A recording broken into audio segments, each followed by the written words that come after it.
Informal fallacy. আজকের আমাদের আলোচ্য বিষয় ইনফর্মাল ফ্যালাসি। ইনফর্মাল ফ্যালাসি বর্তমান সময়ে ইউজিসি নেট পেপার 2 ফিলসফি এবং পেপার 1 মানে সকলের জন্য একটি গুরুত্বপূর্ণ আলোচনা বা গুরুত্বপূর্ণ টপিক। কারণ এখান থেকে প্রচুর প্রশ্ন আসে আমাদের, অন্তত 3টে প্রশ্ন থাকে, অর্থাৎ 6 নাম্বার। একটি টপিক 6টি নাম্বার দিতে পারে আমাদের, এতটি গুরুত্বপূর্ণ একটি অংশ। কখনো 2টো করে থাকে জেনারেল পেপারে, কখনো সাবজেক্টে 2টো থাকে। সো এই বিষয়টা আমাদেরকে মাথায় রাখতে হবে যে কতটি গুরুত্বপূর্ণ একটি টপিক। সো আজকের আলোচনা আমাদের এই ইনফর্মাল ফ্যালাসিকে নিয়ে। এই ইনফর্মাল ফ্যালাসি আমরা অনেকে ঘাবড়ে যাই, আমরা ভাবি যে খুব একটি জটিল বিষয়, খুব কঠিন বিষয়, কিন্তু মনে রাখবে যে এটা খুবই একটি সহজ বিষয়, খুবই সিম্পল বিষয়। শুধু আমাদেরকে বিষয়গুলোকে মাথায় রাখতে হবে যে এই বিষয়টা এই কথাগুলো বলছে, তাহলেই দেখবে আমাদের কাছে খুব ইজি হয়ে যাবে। সো সেই ইনফর্মাল ফ্যালাসি নিয়ে আজকের আমাদের আলোচনা শুরু করা যাক। দেখুন, প্রথমে ইনফর্মাল ফ্যালাসিকে আলোচনা করতে গিয়ে আমাদেরকে প্রথমে মাথায় রাখতে হবে যে ইনফর্মাল ফ্যালাসি কাকে বলে, অর্থাৎ ইনফর্মাল ফ্যালাসির ডেফিনেশনটা কি। তো কি বলছি না, বলছে যে যে প্রকার ফ্যালাসি কি করছে না, লজিকের যে ক্রাইটেরিয়া, লজিকের যে তর্ক বিজ্ঞানের যে এরিয়া, সেগুলোকে বাদ দিয়ে দৈনন্দিন জীবনের সাথে যুক্ত হচ্ছে, অর্থাৎ কোথাও না কোথাও ম্যাটেরিয়ালের সাথে যুক্ত হয়ে যাচ্ছে, অর্থাৎ কন্টেন্ট এন্ড মিনিং এর সাথে যুক্ত হয়ে যাচ্ছে। তার মানে informal fallacy mainly based on content and meaning. অপরদিকে দেখবে যে ফর্মাল ফ্যালাসি যেটা, সেটা মূলত বেসড অন স্ট্রাকচার, ফর্ম। এখান থেকেও প্রশ্ন পড়ে যে ইনফর্মাল ফ্যালাসি কোনটা, ফর্মাল ফ্যালাসি কোনটা। অ্যাজারশন রিজনিং এ থাকে বা স্টেটমেন্ট আকারেও থাকে যে অমুকটা হচ্ছে ইনফর্মাল ফ্যালাসি আর অমুকটা হচ্ছে তোমার ফর্মাল ফ্যালাসি। তাহলে formal fallacy based on structure and form, আর informal fallacy based on content and meaning. তাহলে আমাদেরকে ডেফিনেশনটা মনে রাখতে হবে যে ইনফর্মাল ফ্যালাসি কাকে বলে। এবার এই যে ইনফর্মাল ফ্যালাসি যেগুলো নিয়ে আমরা আলোচনা করব, সেই আলোচনা করতে গিয়ে আমরা দেখবো যে ইনফর্মাল ফ্যালাসি গুলো কিন্তু কি রয়েছে, ভিন্ন ভিন্ন পার্টে রয়েছে, ভিন্ন ভিন্ন ভাবে রয়েছে, এবং এখান থেকেও প্রশ্ন আসে, এই অংশ থেকেও প্রশ্ন আসে। ফ্যালাসি অফ রিলেভেন্স এর মধ্যে কোনগুলো? ফ্যালাসি রিলেভেন্স এর মধ্যে রয়েছে আমাদের appeal to the populace, appeal to emotion, the red herring, the strawman, the attack on the person, the appeal to force, and missing the point বা irrelevant conclusion। আমাদেরকে এগুলোকে মনে রাখতে হবে যে ফ্যালাসি অফ রিলেভেন্স এর মধ্যে এই গুলো রয়েছে। এখান থেকে প্রশ্ন থাকে, ম্যাথিং এ প্রশ্ন থাকে। এবার রয়েছে fallacy of defective induction. Defective ইন্ডাকশনের মধ্যে কি রয়েছে? The argument from ignorance, the appeal to inappropriate authority, false cause, hasty generalization. এই যে চারটে, এই চারটে হচ্ছে ডিফেক্টিভ ইন্ডাকশনের মধ্যে রয়েছে। The argument from ignorance, the appeal to inappropriate authority, and false cause and hasty generalization. এরপরে আরেকটি পার্ট, ফ্যালাসিস অফ প্রিজাম্পশন। এর মধ্যে রয়েছে accident, complex question, begging the question. তাহলে আমরা মনে রাখবো যে ফ্যালাসি অফ প্রিজাম্পশনের মধ্যে কি রয়েছে? অ্যাক্সিডেন্ট রয়েছে, কমপ্লেক্স কোয়েশ্চেন রয়েছে, বেগিং দ্য কোয়েশ্চেন রয়েছে। এই যে বেগিং দ্য কোয়েশ্চেন তোমরা দেখতে পাচ্ছ প্রিজাম্পশনের অন্তর্ভুক্ত। তোমাদের 2022 একটি প্রশ্ন করেছিল ইউজিসি নেট পেপার 2 ফিলসফির, যে নিচের কোনটি ফ্যালাসি অফ রিলেভেন্স এর অন্তর্ভুক্ত নয়? তো সেখানে কিন্তু তোমার এই বেগিং দ্য কোয়েশ্চেনটা ছিল, এবং আনসার এটা নেওয়া হয়েছিল কারণ এটা তো ফ্যালাসি অফ রিলেভেন্স এর মধ্যে না, এটা হচ্ছে ফ্যালাসি অফ প্রিজাম্পশনের মধ্যে। সেই জন্য এগুলোকে মনে রাখতে হবে আমাদেরকে, এগুলোকে মাথায় রাখতে হবে। এরপর রয়েছে ফ্যালাসিস অফ অ্যাম্বিগুইটি। এর মধ্যে কি রয়েছে না, ইকুইভোকেশন, অ্যাম্ফিবলি, অ্যাকসেন্ট, কম্পোজিশন এন্ড ডিভিশন। তাহলে আমরা দেখতে পেলাম যে তোমার এই পার্টগুলো, অংশগুলো, তাহলে আমরা মাথায় রাখবো যে কোনটা রিলেভেন্সের অন্তর্ভুক্ত, কোনটা তোমার প্রিজাম্পশনের অন্তর্ভুক্ত, কোনটা অ্যাম্বিগুইটির অন্তর্ভুক্ত। এগুলোকে মনে রাখতে হবে। আমাদের ডাব্লিউবি সেটের আগের বার যে 23 ডিসেম্বর 2023 ডিসেম্বরে যে সেটটা হয়েছিল, ওখানেও ছিল এই ম্যাচিং নিয়ে প্রশ্ন ছিল। আমাদের নেটেও অনেকবার এখান থেকে প্রশ্ন আসে। তার মানে কোনটি কোন পার্টের অন্তর্ভুক্ত, এটাকে আমাদেরকে মাথায় রাখতে হবে, প্রথম কাজ। এবার আমরা কনসেপ্টে যাব। যেমন আমি মেইনলি তোমাদের সাথে আলোচনা করব বিভিন্ন ধরনের, দেখো ইনফর্মাল ফ্যালাসি হয়, অনেক রয়েছে ইনফর্মাল ফ্যালাসি, বাট যেগুলো থেকে ইউজিসি নেটে প্রশ্ন আসছে, যে ফেলাসি গুলো থেকে বারবার প্রশ্ন আসছে, যেগুলো সব থেকে বেশি গুরুত্বপূর্ণ সেগুলো আলোচনা করব। যেমন প্রথমেই আসি রেড হিয়ারিং ফেলাসি। আমরা এক কাজ করব, মাথায় রাখবো যে এই ইনফর্মাল ফেলাসি গুলো যখন করব তখন কিছু কিছু তার কিওয়ার্ড গুলোকে মাথায় রাখবো। কিওয়ার্ড ইউজিসি নেট ক্র্যাক করার ক্ষেত্রে খুবই গুরুত্বপূর্ণ। জেনারেল পেপার এবং সাবজেক্ট দুটো ক্ষেত্রেই কিওয়ার্ড অতীব একটি গুরুত্বপূর্ণ অংশ। আমরা যদি কিওয়ার্ড গুলোকে মাথায় রাখতে পারি তাহলে কিন্তু আমাদের খুবই কাজে লাগবে। সো এই রেড হিয়ারিং ফ্যালাসি কখন উৎপন্ন হয়, কখন এটা সৃষ্টি হয় না, যখন আমরা মেন টপিক থেকে সরে যাই, অর্থাৎ ইরেলিভেন্ট টপিক প্রেজেন্ট করি যখন, অর্থাৎ অ্যাটেনশনটাকে ডাইভার্ট করি যখন, তখন সৃষ্টি হয় তোমার রেড হিয়ারিং ফ্যালাসি। যেরকম একটা শিশু কাঁদছে, মা মা কি নেব না খেলনা নেব, বা মা আমি অমুক পুতুলটা নেব, আর মা বলছে যে বাবা বাড়িতে দেখো গা প্রচুর তোমার জন্য সন্দেশ রাখা আছে, প্রচুর মিষ্টি রেখা হয়েছে, তোমার বাবা তোমার জন্য কত কি এনেছে, বড় বড় গাড়ি এনেছে। শিশুর টার্গেট ছিল তোমার পুতুল নেওয়া, শিশুর টার্গেট ছিল কোনো একটা খেলনা নেওয়া, মা তাকে দেখালো সন্দেশের লোভ। এই যে বিষয়টা ডাইভার্ট করা হচ্ছে শিশুকে। সো এটা হচ্ছে রেড হিয়ারিং, যখন টপিকটা ভিন্ন টপিক, এক টপিকের কথা হচ্ছে অন্য টপিক এসে যাচ্ছে। রেড হিয়ারিং সাথে যুক্ত আরেকটি ফেলাসি যেটা সিমিলার অর্থে, কিছু সূক্ষ্ম পার্থক্য রয়েছে, আমরা নেক্সট স্লাইডে গিয়ে ওটা বুঝে নেব যে সূক্ষ্ম পার্থক্যটা কোথায়। বাট আমাদের নেটে যে পেপার 1 বা পেপার 2 যখনই হয় তখনই কিন্তু তোমার এটাকে সমর্থক অর্থেই ধরা হয়, ইগনোরেন্সিয়াল এলাইচি অ্যান্ড রেড হিয়ারিং। কেমন? সো ইগনোরেন্সিয়াল এলাইচি কি?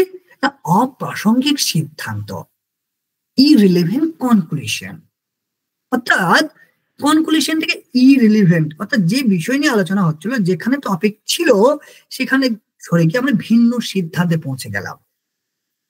বিষয় আলোচনা হচ্ছে যে স্কুলের ফান্ড বাড়ানো যাবে কিনা, স্কুলের ফান্ড বাড়াবো কি বাড়াবো না। আমি বললাম যে হ্যাঁ স্কুলের ফান্ড বাড়াতে হবে, কোনো একজন ব্যক্তি কনক্লুশন করলো, সিদ্ধান্ত করলো যে হ্যাঁ, কি হলো, বোঝা গেল যে তোমার কি করতে হবে না প্রাক স্কুল এর শিক্ষাকে বাড়াতে হবে।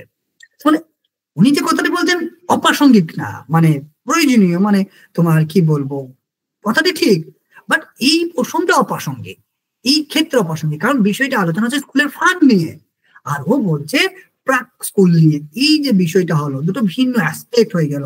তো কনক্লুশনটা কোথায় পৌঁছে গেল? প্রাক স্কুলে পৌঁছে গেল। সেই জন্য এটাকে বলা হয় তোমার অপ্রাসঙ্গিক সিদ্ধান্ত সূচক যুক্তি বা ইগনোরেন্সিয়াল এলাইচি। এই যে টার্মগুলো, ল্যাটিন টার্মগুলো আমাদেরকে মাথায় রাখতে হবে, কারণ আমাদের অনেক প্রশ্ন থাকে যেগুলো হয়তো যদি ইংরেজি করে দেয় আমরা বুঝে নেবো যে এটা অ্যাকচুয়ালি এটা বলতে চাই। যেমন আমি যদি বলি আর্গুমেন্ট ফ্রম ইরেলেভেন্ট কনক্লুশন, তুমি অটোমেটিক বুঝে নেবে যে আচ্ছা ইরেলেভেন্ট বিষয়ের কথা বলছে। কিন্তু যখনই ইগনোরেন্সিয়াল এলাইচি দিয়ে দিল তখনই আমরা অনেক সময় ভয় খেয়ে যাই। আসলে সমস্যা কিছুই নেই, সমস্যা যে টেকনিক্যাল টার্ম গুলো, এই টেকনিক্যাল টার্ম গুলো যদি আমরা বুঝে নিই তাহলে কিন্তু সমস্যা থাকে না। সো ইগনোরেন্সিয়াল এলাইচি হচ্ছে তোমার ইরেলেভেন্ট কনক্লুশন। এবার আমি যেটা বলছিলাম, রেড হিয়ারিং এবং ইগনোরেন্সিয়াল এলাইচি অধিকাংশ ক্ষেত্রেই সেম অর্থে ইউজ হয়, বাট এটা টেকনিক্যালি আর কিন্তু এক্স্যাক্টলি সেম না, এটা সূক্ষ্ম পার্থক্য রয়েছে। এই পার্থক্যটা কি? যখন আমরা ইগনোরেন্সিয়াল এলাইচির কথা বলবো তখন সেটা ইরেলেভেন্ট কনক্লুশন, বা আরো যদি বলি যে ইগনোরেন্সিয়াল এলাইচি হচ্ছে একটি ব্যাপক জায়গা, অনেকটা বড় অংশ, আর রেড হিয়ারিং হচ্ছে স্পেসিফিক এরিয়া, যেমন unrelated topic, irrelevant conclusion unrelated topic. অর্থাৎ ইগনোরেন্সিয়াল এলাইচি হচ্ছে একটা ব্রড সেন্স, আর তোমার রেড হিয়ারিং হচ্ছে স্পেসিফিক সেন্স। তাই আমরা বলতে পারি যে red herring is a specific type of ignoratio elenchi. But আমরা আবারও বলছি যে মনে রাখতে হবে আমাদের নেটের পেপারে কিন্তু এই ইগনোরেন্সিয়াল এলাইচি এবং রেড হিয়ারিং কে সেম অর্থে ইউজ করা হয়। কেমন? তো আমরা বিষয়টা মাথায় রাখবো এটা। এবার এরপরে আরেকটি গুরুত্বপূর্ণ ফেলাসি যেখান থেকে প্রচুর প্রশ্ন আসে, প্রচুর প্রচুর, সব থেকে বেশি প্রশ্ন যদি আসে স্ট্রংম্যান ফেলাসি, অ্যাড হমিনাম ফেলাসি, যেগুলো অ্যাপিল টু পপুলাম, এক পপুলাম, যেটা মেনলি এই ফেলাসি গুলো থেকে প্রশ্ন আসে, রেড হিয়ারিং থেকে আসে। এই স্ট্রম্যান আর্গুমেন্ট ফেলাসি যেটা, সেটা কি না, এর কিওয়ার্ড হচ্ছে পজিশন। যেমন আমরা রেড হিয়ারিং এ বললাম ইরেলিভেন্ট টপিক, ইরেলিভেন্ট কনক্লুশন। স্ট্রম্যানে বলবো অ্যাটাক অন দ্য পজিশন, পজিশনে অ্যাটাক করা বা represent the version of that position. কোন একটা ব্যক্তি যে বিষয়ে কথা বলছে তার যে পজিশনটা, সেই পজিশনটাকে যখন মিস রিপ্রেজেন্ট করবো, এটা মেনলি কখন হয়ে থাকে, পলিটিক্যালি হয়ে থাকে। পলিটিক্যালি ক্ষেত্রে আমরা এই ধরনের ফেলাসিগুলোকে দেখতে পাই। যেমন সাপোজ কোন একটা লিডার, সে লিডার আলোচনা করছে যে কি করতে হবে না, আমাদের স্কুলের যে মিড ডে মিলের যে ব্যবস্থা রয়েছে, সেখানে তো খাবার প্রচুর নষ্ট হচ্ছে, আমাদের কি করতে হবে, বাজেটটাকে একটু করতে হবে, লাঞ্চের যে বাজেটটা একটু ভালো করে পরীক্ষা নিরীক্ষা করে সেরকম করে দিতে হবে, অর্থাৎ অতিরিক্ত নষ্ট করে লাভ নেই খাবার। এবার অপোজিট লিডার সে বলছে, আচ্ছা আপনি তাহলে বাচ্চাদেরকে না খেয়ে মারতে চান, অর্থাৎ বাচ্চাদেরকে ভুকা মারতে চান, এইরকম। অর্থাৎ তার পজিশনটাকে অ্যাটাক করা হচ্ছে, মিস রিপ্রেজেন্ট করা হচ্ছে স্ট্রংম্যান ফেলাসিতে। আমরা এই বিষয়গুলো আরো ভালো করে বুঝতে পারবো যখন আমরা প্রিভিয়াস ইয়ার কোয়েশ্চেন গুলো দেখবো। আমরা শেষে গিয়ে অনেকগুলো প্রিভিয়াস ইয়ার কোয়েশ্চেন রেখেছি তোমাদের জন্য, শেষে গিয়ে তোমরা দেখতে পাবে। তাই ভিডিওটি শেষ পর্যন্ত দেখবে অবশ্যই, তাহলে তোমরা বুঝতে পারবে যে কনসেপ্ট গুলো কতটা গুরুত্বপূর্ণ। আমরা যখন প্রিভিয়াস ইয়ার কোয়েশ্চেন গুলো করবো, পিআইকিউ গুলো যখন দেখবো, তখন বিষয়গুলো আরো ক্লিয়ার হয়ে যাবে। তার মানে যখন পজিশনে অ্যাটাক করা হচ্ছে বা পজিশনটাকে মিস রিপ্রেজেন্ট করা হচ্ছে, তখন হচ্ছে স্ট্রংম্যান ফেলাসি। এবার রয়েছে অ্যাড ভ্যারাকেন্ডিয়াম। অ্যাড ভ্যারাকেন্ডিয়াম, এটাকে আমরা আরেকটা নাম দিই অ্যাপিল টু ইনঅ্যাপ্রোপ্রিয়েট অথরিটি বা আনকোয়ালিফাইড অথরিটি। দেখো এই যে ল্যাটিন শব্দগুলো বা টেকনিক্যাল টার্মগুলো আমাদেরকে মনে রাখতে হবে। অ্যাড ভ্যারাকেন্ডিয়াম, এটাকে বলা হয় অ্যাপিল টু ইনঅ্যাপ্রোপ্রিয়েট অথরিটি বা আনকোয়ালিফাইড অথরিটি। এটা কি না, এই ফেলাসি কখন হয় না, this fallacy occurs when the argument relies on an authority that is not relevant or trustworthy in the given context. কোন একটা ক্ষেত্রে কোন একটা বিষয় আলোচনা হচ্ছে এবং সেই বিষয় সেই ব্যক্তি যথার্থ নয়, সে হয়তো অন্য কোনো একটা ফিল্ডে যথার্থ, বাট তার সিদ্ধান্তকে এখানে আমি মনে করছি যে না তিনি ঠিক বলছেন। কোন একটা ক্রিকেটার, তিনি কি করছেন, তিনি কোন একটা বিষয় সাজেস্ট করছেন, কি সাজেস্ট না, তোমার এই ওষুধটি তোমার হেলথের জন্য ভালো, এই প্রোডাক্টটি হেলথের জন্য ভালো, এই টায়ারটি তোমার গাড়ির জন্য ভালো। এই যে বিষয়টা একজন মেডিসিনের যিনি সাথে যুক্ত, মেডিকেলের সাথে যুক্ত, সেই ব্যক্তি ভালো বলতে পারবে যে কোন ওষুধটি ভালো, কোন ওষুধটি খারাপ আমাদের জন্য, কোন কন্ডিশনে সেটি ভালো, কোন কন্ডিশনে সেটি খারাপ, সেটা অ্যাপ্রোপ্রিয়েট অথরিটি। কিন্তু কোন একটা ক্রিকেটার, কোন একটা অভিনেতা, কোন একটা সিঙ্গার কিন্তু এটা বলতে পারে না। যখন আমরা এইরকম কোন একজন ইনঅ্যাপ্রোপ্রিয়েট অথরিটি কথাকে গুরুত্ব দিই, তখন যে সমস্যাটা হয় সেটা হচ্ছে অ্যাড ভ্যারাকেন্ডিয়াম বা অ্যাপিল টু ইনঅ্যাপ্রোপ্রিয়েট অথরিটি বা আনকোয়ালিফাইড অথরিটি। দেখো মানেগুলোই আমরা যদি বুঝে নিই তাহলেই সহজ। একদম বলছি ইনঅ্যাপ্রোপ্রিয়েট অথরিটি, তার মানে আমরা জানি যে অ্যাপ্রোপ্রিয়েট না। এইগুলোকে মনে রাখতে হবে। আমার সমস্যা হয়ে যায় এই যে টেকনিক্যাল টার্ম গুলো, অ্যাড ভ্যারাকেন্ডিয়াম দিয়ে দিল, আমরা বুঝতেই পারলাম না কি, কিন্তু বিষয়টা আমরা জানি। কিন্তু এরপরে যেটা, সেটা হচ্ছে আর্গুমেন্ট এগেইনস্ট দ্য পারসন। কোন একটা পারসনের এগেইনস্ট আর্গুমেন্ট করা, এটাকে বলা হয় অ্যাড হমিনাম। এই ফেলাসিটিও কিন্তু আমাদের পরীক্ষায় বারবার দেখতে পাওয়া যায়। এই যে এগেইনস্ট দ্য পারসন, কোন একটা পারসনকে যখন অ্যাটাক করছে, কোন একটা পারসনকে অ্যাটাক করা, অর্থাৎ তার আর্গুমেন্টটার পরিবর্তে সেই ব্যক্তিকে অ্যাটাক করে ফেলছি পার্সোনালি, তখন যে ফেলাসিটা হয় সেটা হচ্ছে অ্যাড হমিনাম বা আর্গুমেন্ট এগেইনস্ট দ্য পারসন। এটা এক্সাম্পল নিই, তাহলে আমাদের বুঝতে সুবিধা হবে। ধরো কোন একজন বলছে, কি বলছে না, হলুদ তোমার কি, কোন একজন আয়ুর্বেদিক, তিনি বলছেন যে কাঁচা হলুদ শরীরের জন্য ভালো, আমাদের স্কিনের জন্য ভালো। এখন আমি বললাম সে তো নিজেই সুন্দর না, সে যে এটা বলছে সে তো নিজেই দেখতে সুন্দর না, তাহলে কি হবে, এটা হয়ে যাবে এগেইনস্ট দ্য পারসন। আমাদের নিশ্চয়ই খেয়াল আছে একটা ওই কেস কিং এর একটা অ্যাড আসে আমাদের, জুই চাওলা একটা করে থাকেন। সো সেখানে আমরা দেখতে পাই যে আমরা অনেকে এটা অ্যাটাক করি যে ওনার নিজের হাজবেন্ড এর মাথায় তো চুল নেই, উনি কিভাবে কেস কিং এর অ্যাড করছেন। এই যে এটা হচ্ছে অ্যাড হোমিনাম বা অ্যাগেন্স্ট দ্য পারসন, সেই ব্যক্তিকে ব্যক্তিগত আক্রমণ। এইটা হচ্ছে তোমার আর এক ধরনের ফেলাসি, এই ফেলাসিটা থেকেও আসে। তাহলে এই ফেলাসির কিওয়ার্ড কি? Against the person, attacking the person. কেমন? এই কি ওয়ার্ড গুলো আমরা মাথায় রাখবো, তাহলে খুবই সহজ, খুবই উত্তর করা সহজ হয়ে যাবে তোমাদের জন্য পরীক্ষায়। এরপর রয়েছে আর্গুমেন্ট অ্যাড মিসকরেন্ডিয়াম। আর্গুমেন্ট অ্যাড মিসকরেন্ডিয়াম, এই ফেলাসিটিকে বলা হয় অ্যাপিল টু পিটি, অর্থাৎ যেখানে সিম্প্যাথি, এটা ওই অ্যাপিল টু ইমোশন এর একটা টাইপ বলা যেতে পারে। এখানে কি করা হচ্ছে না, যখন আমরা দয়া বা সিম্প্যাথির বেসে কোন একটা সিদ্ধান্ত করছে, কোন একটা সিদ্ধান্ত করছে, যেমন সাপোজ যে এই ব্যক্তিটাকে চাকরি দেওয়া হোক। কেন চাকরি দেওয়া হোক? তার রিজনটা কি? এই ব্যক্তিরা দুস্থ। কিন্তু এখানে তো দুস্থতা মেন না, এখানে মেটারটা হচ্ছে যে ব্যক্তিটা এলিজিবল কিনা, সে ব্যক্তিটা তোমার পারফেক্ট ক্যান্ডিডেট বটে কিনা, সেই ব্যক্তিটা কি না তোমার পড়াতে পারবে কিনা। কিন্তু না, আমরা কার বেসিসে করছি? তার দুস্থতার বেসিসে করছি। এই যে বিষয়টা ঘটলো, এটা কি? এটা জাস্ট বেসড অন সিম্প্যাথি। এই যে জিনিসটা হয়, এটা হচ্ছে অ্যাপিল টু পিটি। কোন একটা চোরকে কি করা হলো না, ধরা হলো। এবার চোর পুলিশকে বলছে যে পুলিশ মশাই, পুলিশ মশাই আমাকে ছেড়ে দিন। কেন ছেড়ে দিন?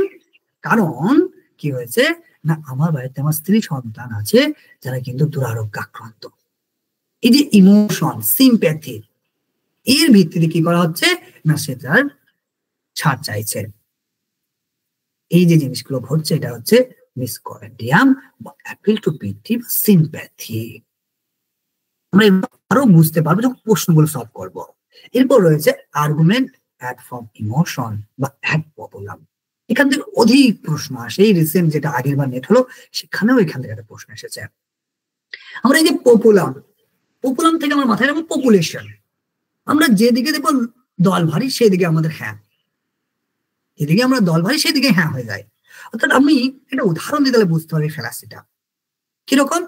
আমি বললাম যে অমুক মশলাটি, অমুক পত্রিকাটি ভালো। কেন ভালো? কারণ আমাদের গ্রামের সবাই ওই মশলাটি ব্যবহার করে ওই পত্রিকাটি নেয়, এর ভিত্তিতে ভালো। তার মানে অধিক যেখানে, সেখানে আমিও বলছি এই যে বিষয়টা পপুলেশনকে দেখে এটা যে করছি, এটা বলে appeal two people. Appeal two people, এটাকে ইমোশন বলে, কারণ আমি ইমোশনালি কানেক্টেড। কারণ ওটা করছে, আমি দেখছি আমাদের পূর্বজরা করছে, এটা চলে আসছে 1960 থেকে, 1970 থেকে, 1980 থেকে, 2000 থেকে চলে আসছে। এর ফলে এটা ঠিক, এই যে আমাদের সাথে একটা ইমোশন, আমাদের ডিজায়ারের সাথে জড়িয়ে রয়েছে। সো এই যে ব্যাপারটা, এই ফেলাসিটিকে বলা হয় অ্যাড পপুলার।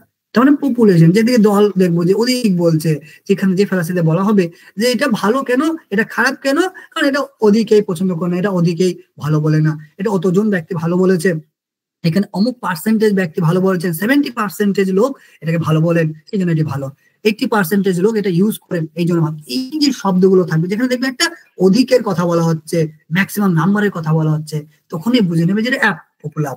তাহলে এখানে কি না, এই প্রকার ফেলাসির কিওয়ার্ড হচ্ছে যেখানে থাকবে অধিক, ম্যাক্সিমাম, পার্সেন্টেজ, এইগুলো দিয়ে থাকবে, যেখানে বুঝে নেবে ঠিক আছে 1970 থেকে চলে আসছে, এইরকম 1960 থেকে চলে আসছে, সিন্স এইরকম অনেক দিন ধরে, মানে একটা তোমার একটা ইয়ে বোঝাচ্ছে যে অনেক দিন ব্যাপী।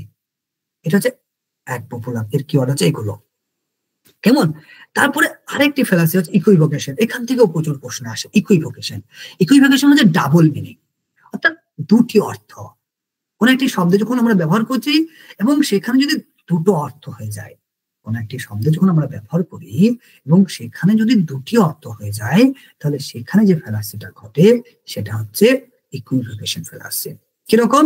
কারণ আমি বললাম যে অমুক অন্ধ, এক্স হয় অন্ধ বা এক্স অন্ধ, এবং এই এক্স অন্ধ, সে অন্ধ, সেই ব্যক্তি অন্ধ, এখানে দুটো সেন্স হতে পারে।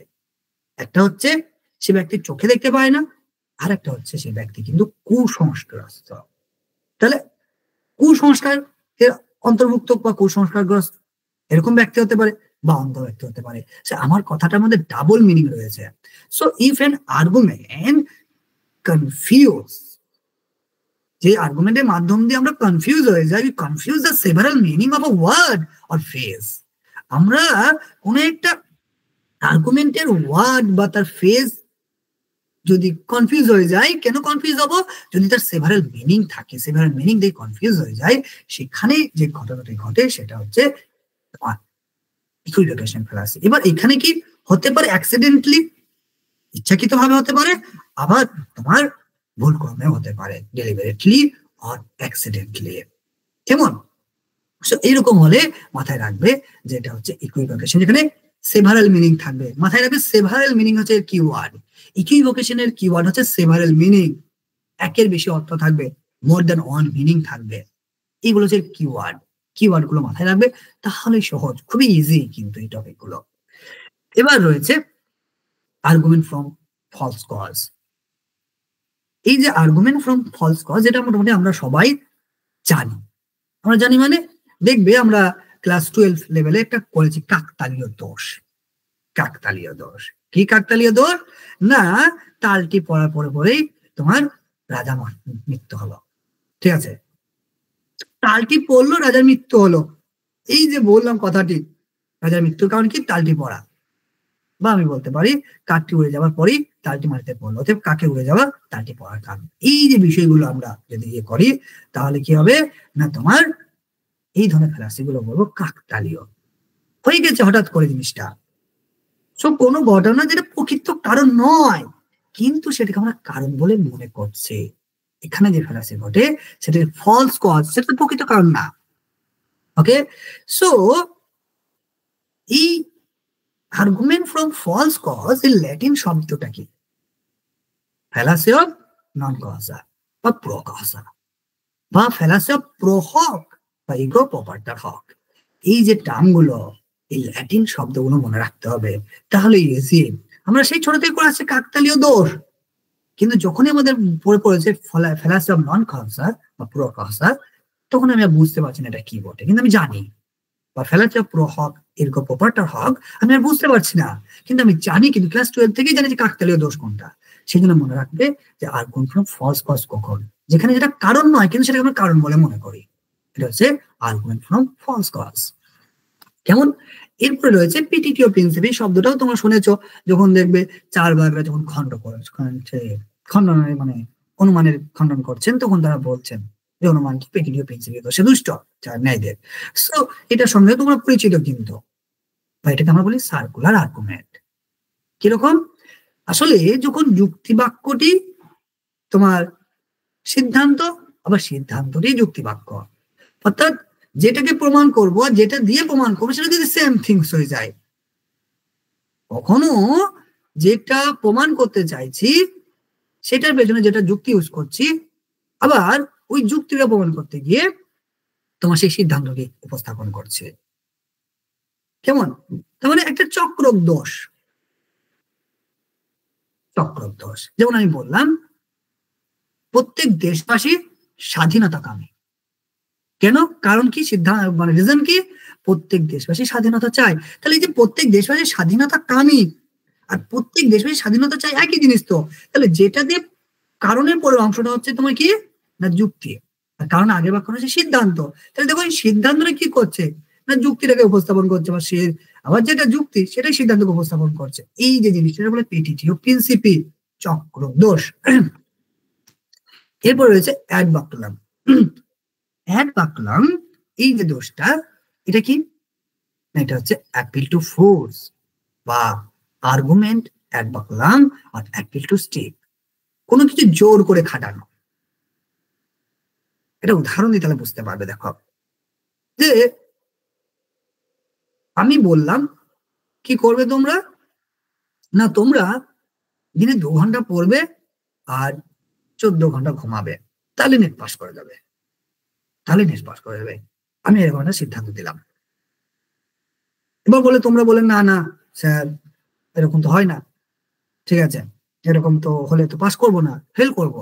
আমি বললাম আমি বলছি, হ্যাঁ নুরুল ইসলাম বলছি 3 times কোয়ালিফাইড, হ্যাঁ আমার কথা শুনবে না। একটা জোর দিয়ে আমার বক্তব্যটাকে জোর দিয়ে তোমাকে মানানো, সমর্থন করানো, অর্থাৎ কোনো ব্যক্তি জোর করে তার বক্তব্যটাকে তোমাকে সমর্থন করাচ্ছে যে তুমি সমর্থন করছো, এই যে বিষয়টা স্টিক, অ্যাপিল টু স্টিক মানে জোর করে স্টিক দেওয়া, লাঠি ঘুরিয়ে করা, ফোর্স ইউজ করা, এটা হচ্ছে অ্যাডভার্ব। এই কিওয়ার্ড গুলো মনে রাখবে।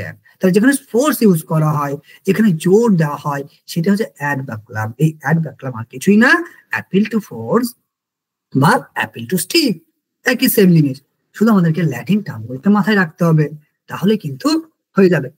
ওকে, এবার হচ্ছে argument from accident. Argument from accident, accident কি না, কখনো একটা ইউনিভার্সাল প্রিন্সিপালকে কি করছি, আমি একটা কোনো একটা পার্টিকুলার ক্ষেত্রে ইউজ করছি। যেমন সাপোজ বাঙালিরা মাছে ভাতে, অর্থাৎ বাঙালিরা মাছ খেতে পছন্দ করে, মানে মাছ দিয়ে ভাত খেতে পছন্দ করে। এবার বলা হলো যে তোমার কি না পাপিয়া তোমার মাছ পছন্দ করে, মাছ দিয়ে ভাত খেতে পছন্দ করে, কিন্তু বাস্তবিক রূপে কি পাপিয়া কিন্তু মাছ খায় না, সে নিরামিষী। তাহলে এটা ছিল ইউনিভার্সাল প্রপোজিশন, সেখান থেকে কি হচ্ছে সিদ্ধান্ত হচ্ছে পাপিয়ার ক্ষেত্রে। কেন? কারণ পাপিয়া হচ্ছে বাঙালি। আমি বললাম সকল বাঙালিরা কি মাছে ভাতে পছন্দ করে, পাপিয়া যেহেতু বাঙালি শুধু পাপিয়া কি করে না মাছ ভাত পছন্দ করে, কিন্তু ব্যাপারটা তো এরকম না। কারণ হচ্ছে পাপিয়া তো নিরামিষ হতেও পারে, নিরামিষই হতে পারে। তো এই যে বিষয়টা, এটা সামান্য বচন, এটা ইউনিভার্সাল বচন যে সাধারণ বচন, যে বাঙালিরা মাছ ভাত পছন্দ করে, সেটা কি করছি না পাপিয়ার ক্ষেত্রে ইউজ করছি। এই যে বিষয়টা, এটাকে বলা হয় আর্গুমেন্ট ফ্রম অ্যাক্সিডেন্ট। কেমন? এবার এর ঠিক অপোজিট, কনভার্স অ্যাক্সিডেন্ট বা বলা হয় হেস্টি জেনারেলাইজেশন। তোমাদের এইবারে একটা প্রশ্ন ডাব্লিউবি সেটে পড়েছিল এখান থেকে, কি না যখন তুমি একটা পার্টিকুলার কেসকে, ঠিক অপোজিট কিন্তু, ওখানে ছিল ইউনিভার্সাল কেস, পার্টিকুলার কেসে ইউজ করছো, আর যখন তুমি কোনো একটা পার্টিকুলার কেসকে ইউনিভার্সাল কেসে ইউজ করবে। যেমন বললাম পাপিয়া কি না নিরামিষী, পাপিয়া একজন বাঙালি, অতএব সকল বাঙালি নিরামিষী। এই যে কথাটা আমি বললাম, এটা কি হেস্টি জেনারেলাইজেশন। নুরুল ইসলাম চেঁচিয়ে কথা বলে, নুরুল ইসলাম চেঁচিয়ে কথা বলাটাকে সঠিক মনে করে, অতএব সকলেই চেঁচিয়ে কথা বলাটাকে সঠিক মনে করবে। এই যে জিনিসটা ঘটবে আমার ক্ষেত্রে হতে পারে, পাপিয়ার ক্ষেত্রে হতে পারে, বাট এটা সকলের ক্ষেত্রে তো হবে না। এই যে আমি জিনিসটা করলাম, এটা কি না এটা হচ্ছে হেস্টি জেনারালাইজেশন। এই প্রকার ফেলাসিটাকে বলা হয় হেস্টি জেনারালাইজেশন। তাহলে অ্যাক্সিডেন্ট কি, যখন আমরা পার্টিকুলার জিনিসটা কি করছি না তোমার ইউনিভার্সাল জিনিসটা পার্টিকুলার ক্ষেত্রে ফেলছি, তখন হচ্ছে তোমার অ্যাক্সিডেন্ট। আর কনভার্স অ্যাক্সিডেন্ট কি বা হেস্টি জেনারালাইজেশনটা কি, যখন কোনো একটা পার্টিকুলার কেসটাকে ইউনিভার্সাল ইউজ করে ফেলছে।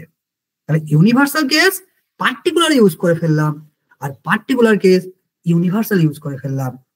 কেমন? তাহলে একটা হচ্ছে অ্যাক্সিডেন্ট, একটা হচ্ছে জেনারালাইজেশন। আশা করি বুঝতে পেরেছো, খুবই ইজি, খুবই সহজ, কোনো সমস্যা নেই। জাস্ট বিষয়টাকে মাথা ঠান্ডা রেখে শুধু পড়তে হবে, জাস্ট মাথাটাকে ঠান্ডা রেখে লাইনটাকে ভালো করে দেখতে হবে, তাহলেই হয়ে যাবে। এবার হচ্ছে অ্যাড ইগনোরেন্সিয়াম। এই যে ইগনোরেন্সিয়াম বা আমরা বলি আর্গুমেন্ট ফ্রম ইগনোরেন্স, দেখো ইগনোরেন্স শব্দটা আমরা ফিলসফির মানুষরা মোটামুটি ভালোই জানি। হ্যাঁ, মোটামুটি ভালোই জানি ইগনোরেন্স শব্দটার কতটা ভাবা মানে ফিলোসফিক্যাল ইয়ে রয়েছে, পয়েন্ট অফ ভিউ রয়েছে। তো যখন আমরা কোনো জিনিস এটা অবিদ্যাবশত করি,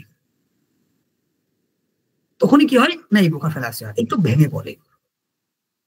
এই প্রকার ফেলাসি কখন ঘটে, যখন আমরা এমন একটা যুক্তি দিই যে বিষয়টি সত্য। কেন সত্য? কারণ এই বিষয়টি মিথ্যা প্রমাণিত হয়নি। হিমাদ্রি ভালো ছেলে, কেন ভালো ছেলে? কারণ এই পর্যন্ত কখনো প্রমাণিত হয়নি হিমাদ্রি খারাপ ছেলে। এই যে বিষয়টা, এলিয়েন গুলো আছে, কারণ কেউ প্রমাণ করতে পারেনি যে এলিয়েন নেই। মঙ্গল গ্রহে ভূত আছে, কেন? কারণ হচ্ছে কেউ প্রমাণ করতে পারেনি যে মঙ্গল গ্রহে ভূত নেই, তাহলে যেটা প্রমাণ করা হয়নি।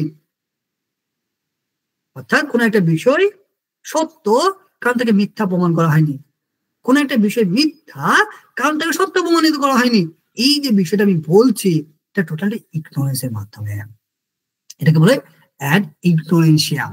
আমরা এক্সাম্পল গুলো যখন পাবো, প্রিভিয়াস ইয়ার কোয়েশ্চেন গুলো যখন সলভ করবো, তখন কিন্তু এই বিষয়গুলো আরো ক্লিয়ার হয়ে যাবে। সো অ্যাড ইগনোরেন্সিয়াম আমরা বুঝে গেলাম যে কোন প্রকার ফ্যালাসি। এবার দেখি কিছু ছোট ছোট ফ্যালাসি রয়েছে, যেমন স্লিপারি স্লপ। স্লিপারি স্লোপের একটা এক্সাম্পল দিই। কি বললাম যে school is killing us. School কি করছে? আমাদেরকে হত্যা করছে। কিভাবে হত্যা করছে? স্কুলে কি পড়ানো হয়? টেক্সট বুক পড়ানো হয়।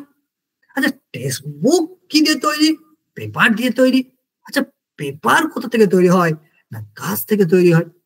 আচ্ছা, গাছ কি করে?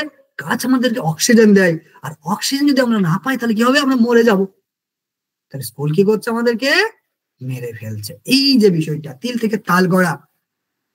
কোন একজন ব্যক্তি রাস্তা দিয়ে যাচ্ছিল, কি হয়েছে? তার সাইকেলের চাকায় কোন একটা ডিম পড়ে ফেটে গেছে। এবার সেই ডিমের মালিক বলছে যে তোমার জরিমানা হচ্ছে 10,000 টাকা। একটা ডিমের জরিমানা 10,000। কেন? কারণ হচ্ছে তুমি ওই যে ডিমটা নষ্ট করেছো, ওটা আমি বসাতাম, ও বসানোর পর ওটা কি হতো না, ওখান থেকে বাচ্চা আসতো, সেই বাচ্চাটা আবার ডিম পারতো, সেই ডিম থেকে আবার মুরগি হতো, সেই মুরগিগুলো থেকে আবার ডিম পারতো, সেখান থেকে আবার হতো, এইভাবে হতে হতে হতে হতে হতে তোমার 10,000 টাকা হতো। ওটা তুমি আমার একটা ডিম ফাটিয়ে দিয়েছো, 10,000 টাকা নষ্ট করে দিয়েছো। এই যে বিষয়টা, এটা স্লিপারি স্লপ, তিলকে তাল করা, আমরা খুব ভালো করেই জানি মোটামুটি। আর একটা রয়েছে ফলস অল্টারনেটিভ বা ব্ল্যাক অ্যান্ড হোয়াইট আর্গুমেন্ট, বা আইদার অর ফ্যালাসি বলা হয় এটাকে। ব্ল্যাক অ্যান্ড হোয়াইট বা আইদার অর বা ফলস অল্টারনেটিভ ফ্যালাসি। এই ফ্যালাসিটা কখন হয়? যখন আমরা এমন একটা সিচুয়েশনে পড়ি যে দুই দিকেই সমস্যা।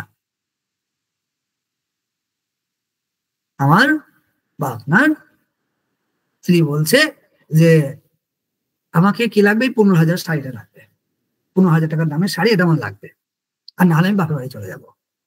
এখন আপনি যদি ওর কথাটা শোনান তাহলে কি হবে? না, 15,000 টাকা যাবে। আবার যদি ওর কথা না শোনেন তাহলে কি হবে? না, বাপের বাড়ি চলে যাবে। এই যে একটা সিচুয়েশন, এদিকে গেলেও কাটবে, ওদিকে গেলেও কাটবে, এই যে ব্যাপারটা, এটাকে বলা হয় ফলস অল্টারনেটিভ বা black and white fallacy, either or fallacy.